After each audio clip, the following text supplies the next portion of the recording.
Nous informons notre aimable clientèle que l'Hyperloop One à destination de Marseille partira dans quelques instants. Notre vitesse de croisière est estimée à 1200 km/h. Je vous demanderai donc d'utiliser vos sacs à volume. Merci et bon voyage.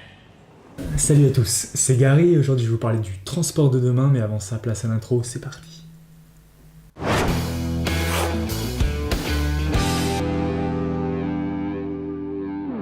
Avez-vous déjà entendu parler de l'Hyperloop, un réseau de transport à très grande vitesse qui pourra atteindre les 1200 km/h? Là où un voyage Paris-Amsterdam prend 3 heures en TGV, avec l'Hyperloop, comptez 30 minutes.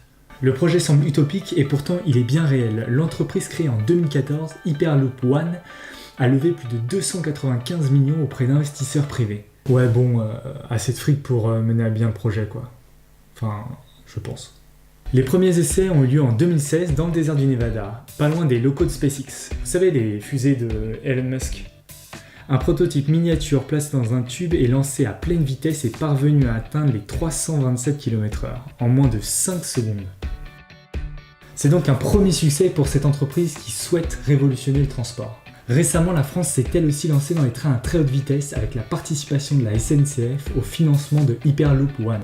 Bon, si la SNCF pouvait déjà se lancer dans les trains à l'heure, ça serait pas mal.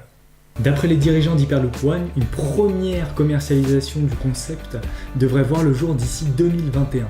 Mais avec un plan de modernisation des transports et infrastructures estimé à 59 milliards de dollars, le premier pays à utiliser cette technologie serait l'Inde.